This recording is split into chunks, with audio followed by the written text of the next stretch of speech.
Welcome back.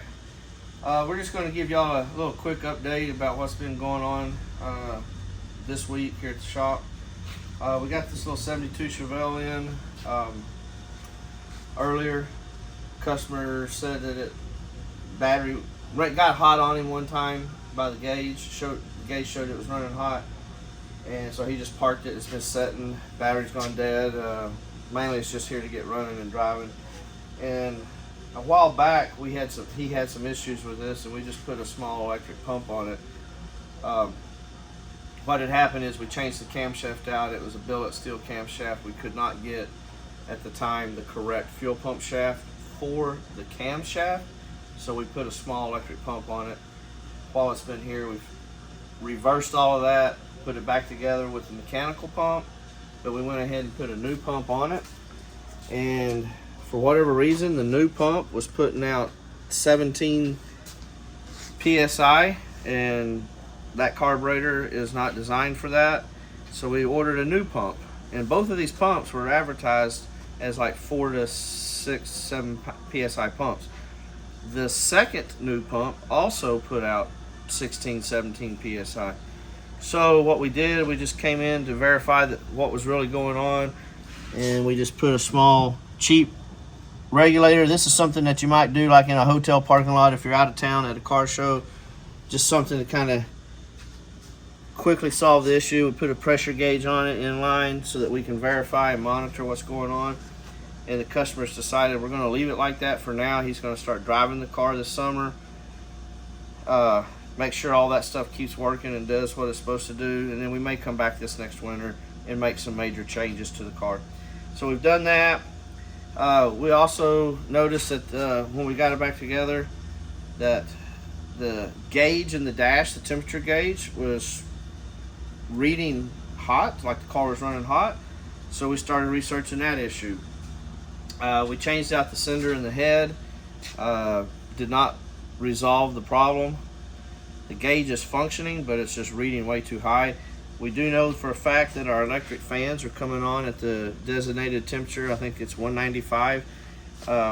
Using a cooking thermometer in the radiator here with the cap off when the water's circulating, and with an infrared temp gun. So the fans are operating correctly. Engine temperature seems to be operating normal as it should be. Car's not running erratic. So the second thing we did is we ordered a replacement temp gauge for the dash. So this is actually the old one, and put a new one in it with a matched sending unit in the head, and that one also reads hot. So we have no idea what's going on. It's got a brand new printed circuit board on the back of the gauges. So just so the customer can enjoy the car for the summer, we put in a inexpensive mechanical temp gauge, made a little bracket, mounted it up and under the dash, hidden where it's inconspicuous, just so he can monitor correctly the temperature and have a little peace of mind on that. So we still got to put the dash pad back on it. This car's fixing to go home. He's going to start driving it and enjoying it for the summer. So we also got in this little 71 Pontiac Le Mans Sport. It's what the car is and what it's titled and insured as. Came in, the customer was saying, it's an older customer, a long time customer we've had for 30 years. He said it wasn't going in and out of one of the gears. Couldn't even remember which gear it was. Thinking maybe it was something internal in the transmission. It looks like it's just all the bushings wore out on the shift linkage. So we were messing with that, got it going in and out of gear. He's had us go ahead and change the oil in it. We did add he had a little temperature gauge in it. He had us go ahead and just add a mechanical oil pressure gauge. This is just something he has to get in and go right around with the top down. So we've got it running. We started messing with the shift linkage, got it to going through the gears, but then it started having a vibration. So we got to checking the dry shaft, and it looks like the dry shaft's not only out of balance, but warped or bent, like maybe where he's hit something.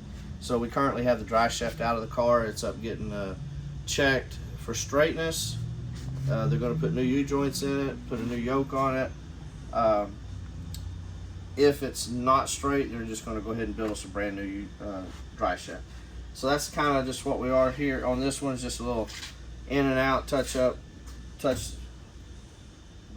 maintenance, repair. My dad's actually been doing the work on this one. So just a quick little touch on the Torino. We got the top done, sanded, just kind of doing a preliminary fit of the moldings. We actually have a full video that we're going to do on that's what's been going on with the Torino. So that's all we've got on that one so far. Brandon's been on vacation for 2 weeks for the 32. It hasn't had anything done to it lately. The Mustang, so it was running hot. So Mike ordered, the fans that were on it were just 80 watt fans. They didn't put out hardly any air. And they were also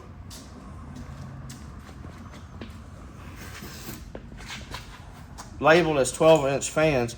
So these fans were measured 12 inches outside to outside. The actual blade is only about 11 inches.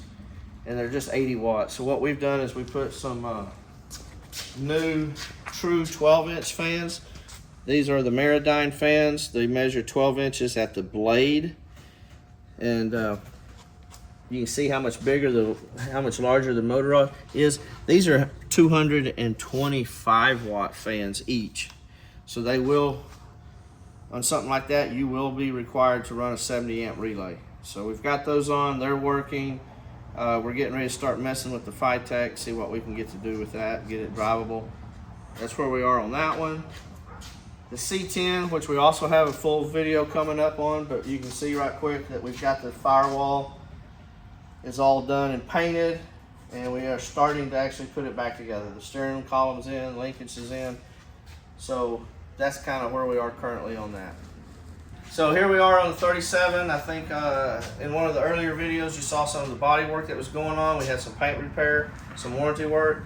Anthony's currently got everything painted, back and clear. You can see here he's actually currently wet sanding. We stopped him. Got the front fenders, they're painted and cleared. He hasn't done any sanding and buffing on those yet. Got the touch up on the rear fenders and the deck lid. You actually just got this painted last night, right? Yeah, so it's less than 24 hours. We're doing some sanding and buffing on it. This is fixing to start going back together. So that's kind of where we are currently on the 37. There'll be some more video on this one also later. So also, if you're we're in the mood to hire. We've been down a few employees here for a little while. We've received some resumes, not as many as we'd like. Very few of them what we feel were qualified for what we're looking for. If you're a self-motivated person, knowledgeable in various hot rods of muscle car era, street rod era, the early 30s, 40s, just overall general good related mechanic, troubleshooting, wiring, whatever, please send us your resume or stop in for an interview. But we are hiring. We have very competitive pay. We have 401k, we have insurance, we do sick days. We've been in business for 43 years. This is actually our 43rd summer, and we have employees that have been here for 20 plus years. I think you behind the camera is probably the youngest one with us, and you've been here 4 full summers and full time now. So please do send us your resume, give us a call, stop by, and then also we want to thank y'all for joining us. If you haven't subscribed, please subscribe, hit that like button so you'll get our notifications, and tell your friends about it. Thank you.